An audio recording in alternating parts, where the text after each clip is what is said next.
Hello दोस्तों, आप सभी का स्वागत है क्वालिटी एजुकेशन के अपने इस प्लेटफॉर्म पर। तो अपनी पॉलिटी की एक रेगुलर सीरीज चल रही थी जिसमें प्रधानमंत्री का टॉपिक चल रहा है।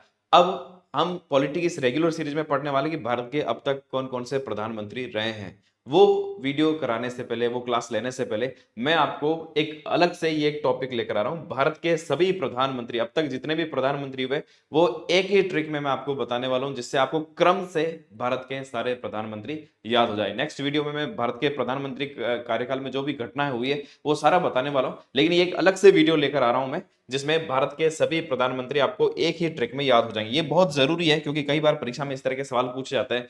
कई बार सीक्वेंस पूछ लिया जाता है, कौन पहले रहा कौन बाद में पूछ लिया जाता है, ये पूछ लिया जाता है। अब हमें ये तो पता रहता है ये भारत के प्रधानमंत्री रहे हैं, लेकिन सीक्वेंस कई बार हमें याद नहीं रहता है। शुरू के 3-4 प्रधानमंत्री याद रहते हैं, लास्ट के 3-4 रहते हैं, लेकिन बीच वाले जो प्रधानमंत्री हैं उनका सीक्वेंस हमें याद नहीं रहता। तो मैं यहाँ पर एक ट्रिक बताऊंगा, उसमें सारे प्रधानमंत्री आ जाएंगे और सीक्वेंस में आ जाए। इसके पहले मैंने आपको राष्ट्रपति की ट्रिक भी बता चुका हूं, और उसके पहले एक वीडियो और आया था जिसमें मैंने राजस्थान के जितने भी मुख्यमंत्री उन सबको भी मैंने एक ही ट्रिक में सारे मुख्यमंत्रियों को क्रम से बताया। आज हम प्रधानमंत्री की ट्रिक के बारे में बात करने वाले हैं। देखो, बहुत छोटी सी ट्रिक है। राष्ट्रपति और प्रधान मुख्यमंत्री की जो ट्रिक बताई वो तो फिर भी 2 लाइन की थी, थोड़ी सी बड़ी थी। यहां सिर्फ 5 शब्द याद रखने हैं और सारे के सारे प्रधानमंत्री क्रम से आपको याद हो जाएंगे। देखो, मैंने 5 शब्द लिखे हैं: जलई, मोचई, रविचंद्रन, अदई, अमन। अगर आप पूछेंगे सर इस लाइन का अर्थ क्या है, तो कोई अर्थ नहीं है, बस ये 5 शब्द याद रखने हैं। ठीक है, जलई, मोचई, रविचंद्रन, अदई, अमन। याद हो जाएंगे क्या? एक बार आप मुझे कमेंट में लिख देना अगर ये आपको याद हो गया, तो एक बार इन 5 शब्दों को वापस लिख देना: जलई, मोचई, रविचंद्रन, अदई, अमन। क्लियर है? शुरू करें। अब मैं एक एक प्रधानमंत्री, मेरे ख्याल से तो आप सारे, आप खुद ही प्रधानमंत्री का नाम तो आप सबको पता होगा, बस सीक्वेंस पता नहीं होगा। इस सीक्वेंस में ये सारे प्रधानमंत्री के नाम है। देखो, मैं लिख नहीं रहा हूं क्योंकि आगे मैंने सारी इमेज के साथ मैं आपको सारा बताने वाला हूं, किसका कार्यकाल कब रहा, ये सारा मैं आपको बताने वाला हूं। यहां सिर्फ मैं अपना नाम, यहां पर जो प्रधानमंत्री उनका नाम ले रहा हूं। देखो, सबसे पहले प्रधानमंत्री, ये तो आप सभी जानते होंगे, पंडित जवाहरलाल नेहरू। ज से आपको याद रखना है जवाहरलाल नेहरू। ला से बताइए, बिल्कुल सही है, लाल बहादुर शास्त्री। ई से तीसरी प्रधानमंत्री इंदिरा गांधी। उसके बाद प्रधानमंत्री बनते हैं, मो से आपको याद रखना मोरारजी देसाई। च से याद रखना है चरण सिंह, चौधरी चरण सिंह भारत के प्रधानमंत्री बनते हैं। मोरारजी देसाई के बाद आते हैं चरण सिंह। ई से क्या है? ई से फिर से इंदिरा गांधी प्रधानमंत्री बनती है चौधरी चरण सिंह के बाद। यहां इंदिरा गांधी प्रधानमंत्री, फिर मोरारजी देसाई बनते हैं आपातकाल के बाद, फिर चौधरी चरण सिंह बनते हैं, फिर इंदिरा गांधी वापस यहां पर प्रधानमंत्री बनती है। क्लियर है यहां तक? वापस रिपीट कर देता हूं: जवाहरलाल नेहरू, लाल बहादुर शास्त्री, इंदिरा गांधी, मोरारजी देसाई, चौधरी चरण सिंह। चरण सिंह याद रखना, ई से इंदिरा गांधी। उसके बाद इंदिरा गांधी के बाद जब इंदिरा गांधी की हत्या हो जाती है, तब प्रधानमंत्री बनते हैं, र से आपको याद रखना राजीव गांधी। ठीक है, तो जहां जहां मैंने एक एक या रेड से अंडरलाइन किया वहां एक एक प्रधानमंत्री है। वी से क्या याद रखेंगे? वी से याद रखेंगे वीपी सिंह। देखो, यहां तक तो लगभग सबको याद रहता है, यहां बीच में जो है ना ये कंफ्यूजन है। यहां सीक्वेंस आप ध्यान रखना, राजीव गांधी, वी से याद रखेंगे वीपी सिंह। चंद्र से, देखो चंद्र में पूरा यहां पर मैंने एक अंडरलाइन किया, तो चंद्र से याद रखेंगे चंद्रशेखर। चंद्र से क्या याद रखेंगे? हमारे प्रधानमंत्री हुए बीच में यूपी से थे चंद्रशेखर, तो वो प्रधानमंत्री बने। न से नरसिम्हा राव, है ना, दक्षिण भारत के बनने वाले पहले प्रधानमंत्री थे, तो नरसिम्हा राव यहां से देश के प्रधानमंत्री बनते हैं। क्लियर है यहां तक? उसके बाद आता है अदई और अमन। ठीक है, अब देखते हैं। अ से आपको याद रखना है यहाँ पर अटल बिहारी वाजपेयी देश के प्रधानमंत्री बनते हैं, पहले गैर कांग्रेसी प्रधानमंत्री इनको माना जाता है। जैसे मोरारजी देसाई भी उस समय कांग्रेस पार्टी के नहीं थे, लेकिन ये शुरुआत में क्योंकि कांग्रेस में रहे थे, बाद में कांग्रेस से अलग होकर बने थे, तो वैसे पहले गैर कांग्रेसी इसको भी यहाँ पर मोरारजी देसाई को भी माना जा सकता है, लेकिन पूर्णतः गैर कांग्रेसी मतलब जो कभी भी कांग्रेसी नहीं रहे, वो अटल बिहारी वाजपेयी।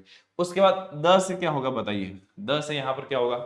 द से देवगौड़ा साहब, है ना। एच डी देवगौड़ा देश के प्रधानमंत्री बनते हैं। अटल बिहारी वाजपेयी यहाँ पर जब प्रधानमंत्री बनते हैं, मुश्किल से 16 दिन प्रधानमंत्री रह पाते, 13 दिन रह पाते हैं। फिर उसके बाद 2-3 दिन का उनका वो सारा चलता है, फ्लोर टेस्ट चलता है, उसके बाद इस्तीफा उनको देना पड़ता है।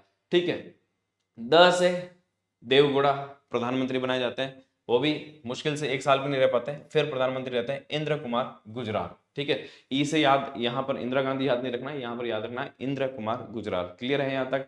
तो अटल बिहारी वाजपेयी, देवगौड़ा, इंद्र कुमार गुजराल। अब वापस इंद्र कुमार गुजराल के बाद लगभग 6 साल का कार्यकाल, यानी 1 साल अलग से प्रधानमंत्री रहते हैं अटल बिहारी वाजपेयी, फिर अगला चुनाव होता है, फिर वापस वो प्रधानमंत्री बनते हैं 5 साल के लिए। ठीक है, तो अटल बिहारी वाजपेयी 2004 तक। उसके बाद 2004 से 2014 म से मनमोहन सिंह, न से नरेंद्र मोदी।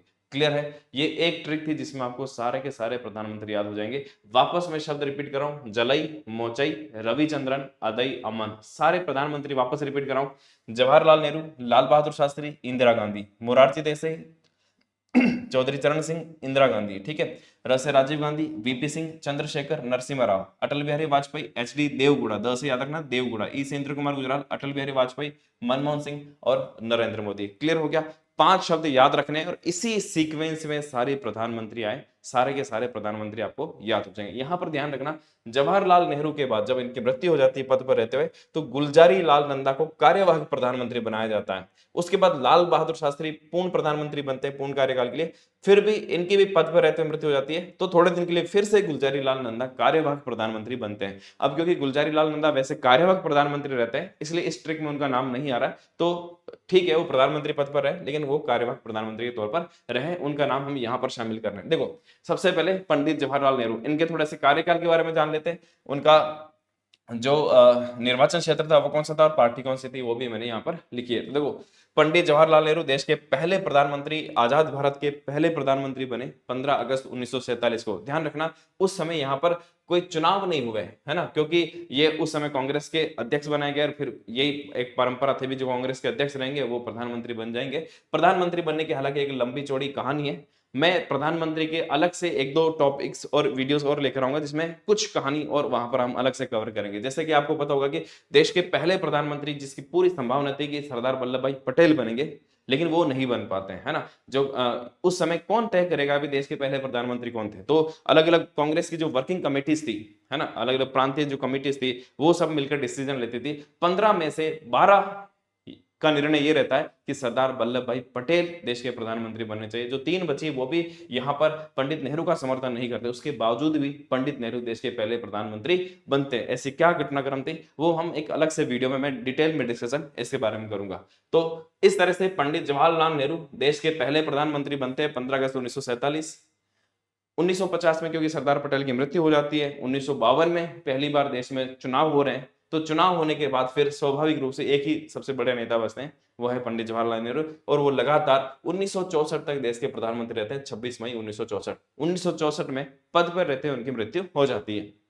इलाहाबाद उनका निर्वाचन क्षेत्र था, कांग्रेस पार्टी थी। जब इनकी मृत्यु हो जाती है पद पर रहते हुए, तो अगला प्रधानमंत्री कौन होगा उसका निर्णय नहीं हुआ अभी तक। तो जो सबसे वरिष्ठ नेता थे कांग्रेस के उस समय पार्टी में, गुलजारी लाल नंदा, इनको यहां पर देश का प्रधानमंत्री, कार्यवाहक प्रधानमंत्री बनाया जाता। तो 27 मई 1964 से 9 जून 1964 तक यहाँ पर ये रहते हैं, यानी कि लगभग 13 दिन यहाँ पर प्रधानमंत्री कार्यवाहक के रूप में रहे थे। इसके अलावा जब लाल बहादुर शास्त्री की मृत्यु हो जाती है 11 जनवरी 1966 को, तब भी ये कार्यवाहक प्रधानमंत्री के रूप में काम करते हैं, कांग्रेस पार्टी से संबंधित है, ठीक है। ये कार्यवाहक प्रधानमंत्री रहे।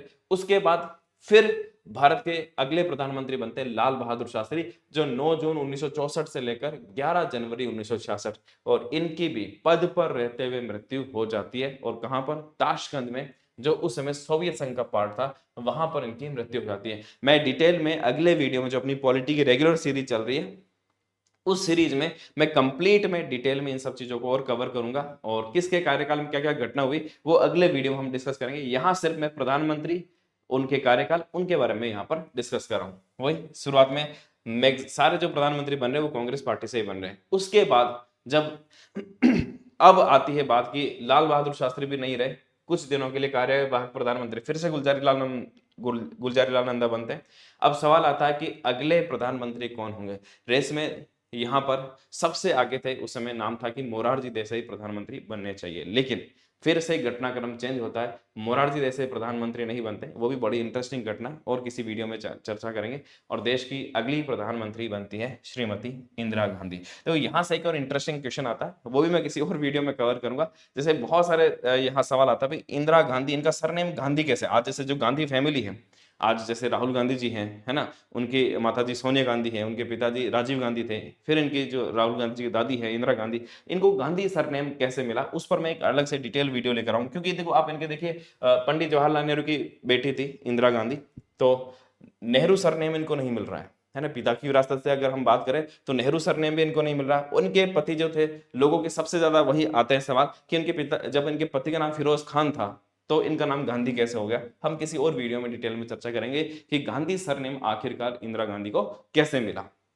और एक तरह से देखा जाए तो ये पूरी गांधी सरनेम मिलने के बाद पूरी राजनीतिक विरासत ही चेंज हो गई, है ना। गांधी परिवार की आज जो जो विरासत है इस गांधी नाम के साथ, उसने ने पूरी पॉलिटिकल सिनेरियो ही चेंज कर दिया था, क्योंकि एक बड़ी घटना के रूप में हम इसको अलग से वीडियो में चर्चा करेंगे।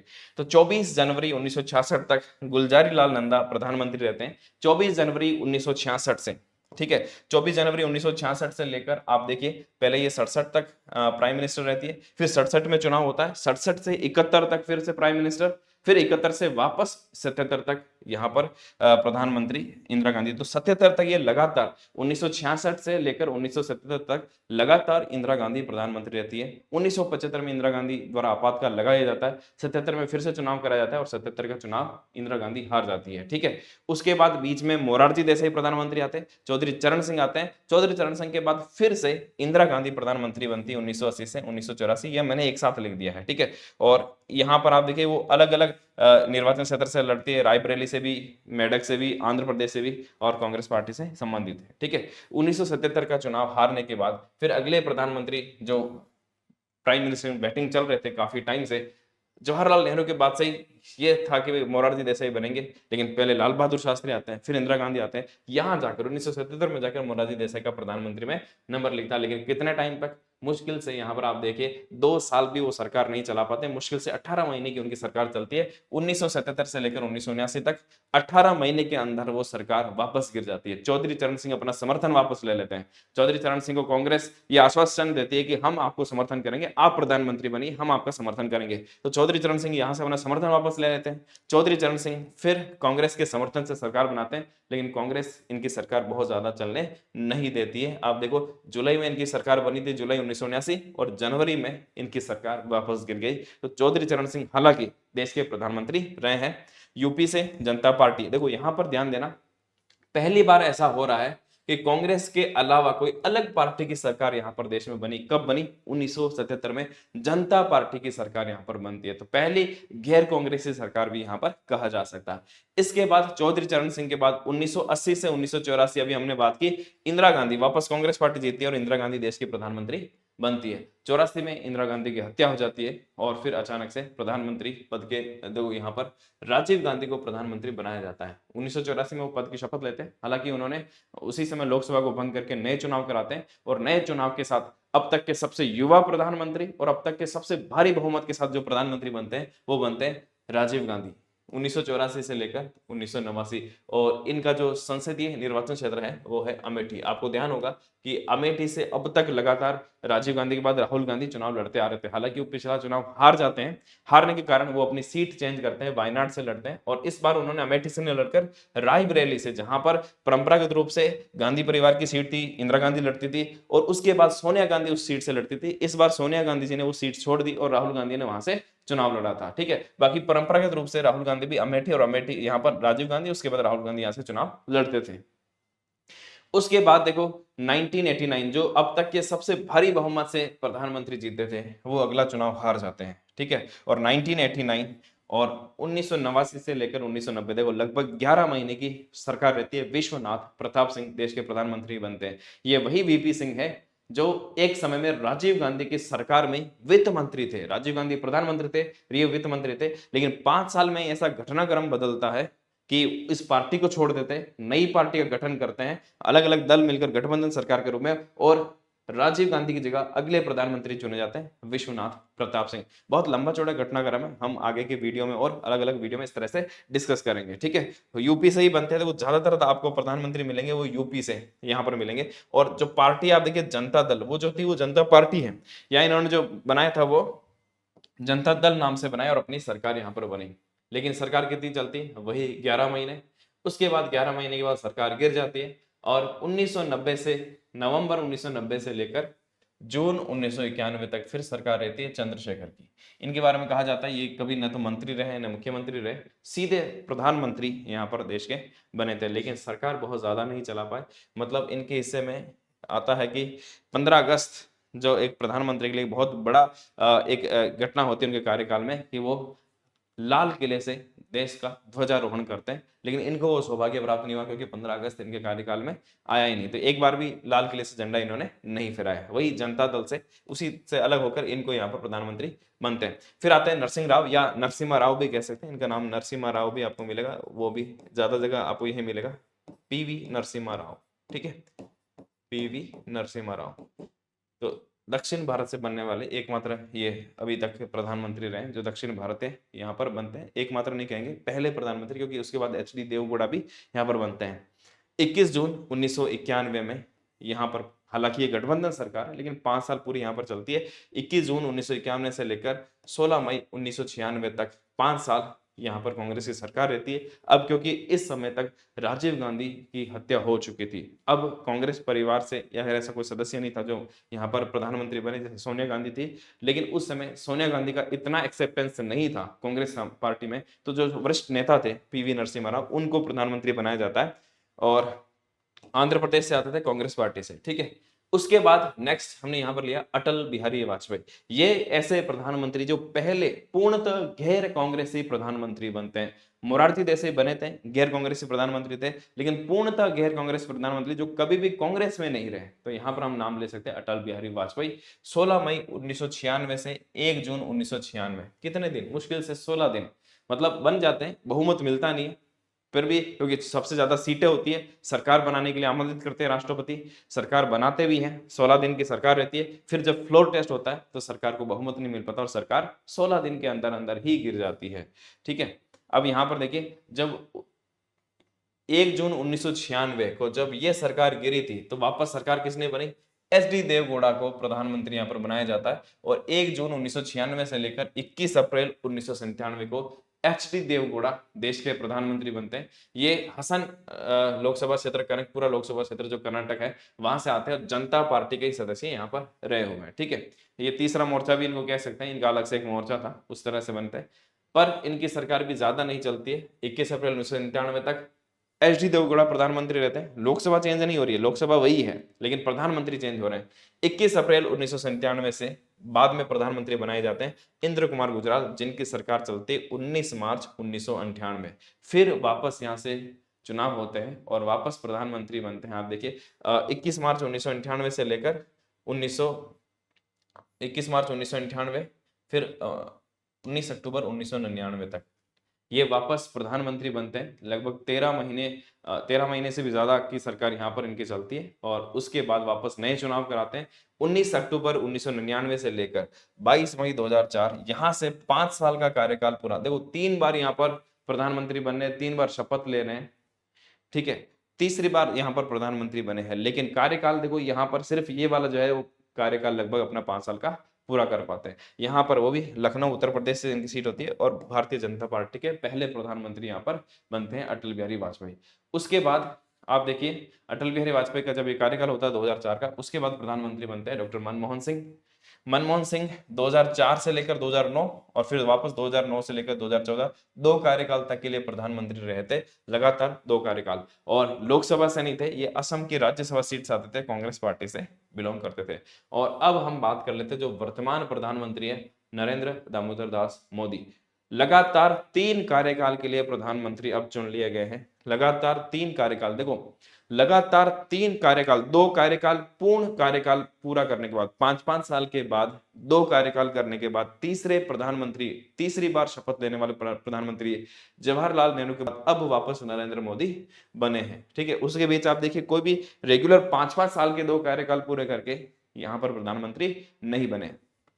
नरेंद्र मोदी यदि अपना तीसरा कार्यकाल भी पूरा कर लेते हैं 5 साल का, तो आप देखो वैसे तो अभी 2 कार्यकाल पूरा करने के बाद ये तीसरे सबसे लंबे कार्यकाल वाले प्रधानमंत्री अब बन चुके हैं। 3 कार्यकाल यहाँ पर कर रहे हैं, जवाहरलाल नेहरू, इंदिरा गांधी, और उसके बाद अब तीसरे नरेंद्र मोदी हो गए। तो 3 कार्यकाल, यहाँ तीसरा कार्यकाल चला। पहला कार्यकाल 2014, 26 मई 2014 से 30 मई 2019, 30 मई 2019 से 9 जून 2024, और अब 9 जून 2024 से लगातार चल रहे हैं। और इनका जो निर्वाचन क्षेत्र है, ध्यान रखना है ना, ये वाराणसी से यहाँ पर चुनाव लड़ रहे हैं और भारतीय जनता पार्टी से बिलोंग करते हैं। तो भारतीय जनता पार्टी जो शुरू के 2 कार्यकाल रहे, ये भी याद रखने वाले बात है कि दोनों बार काफी लंबे समय बाद, हम बात करें तो 1984 के बाद ऐसा हुआ कि 2014 में जाकर वापस पूर्ण बहुमत की सरकार बनती है, यानी कि 272 से ज्यादा सीटें लेकर आते हैं। हालांकि ये 2 कार्यकाल ऐसे रहे, अब जो तीसरा कार्यकाल है वो आपको पता होगा कि इस बार भी पूर्ण बहुमत नहीं बना और वापस गठबंधन का दौर शुरू हुआ है, गठबंधन की सरकार यहाँ पर बनी है। तो ये थे अब तक के सारे प्रधानमंत्री, ये मैंने आपको सीक्वेंस बताया। आपको एक ट्रिक याद रखनी है और सारे के सारे प्रधानमंत्री आपको याद हो जाएंगे, ठीक है। और ये जो मैं आपको हर बार बता रहा हूँ, ये टेस्ट आपको रेगुलर देने, जो डेली फ्री टेस्ट वाला जो सेक्शन है जाइए और यहाँ पर रेगुलर दीजिए, जिसमें पॉलिटी से लेकर इकोनॉमिक साइंस और सारे के सारे सब्जेक्ट यहाँ पर कवर हो रहे हैं, ठीक है। नेक्स्ट वीडियो में मैं आपको प्रधानमंत्री के जो भी कार्यकाल में महत्वपूर्ण घटनाएं रही है उसके बारे में मैं डिस्कस करूंगा, ठीक है। तो मिलते हैं वापस नेक्स्ट वीडियो में। Thank you.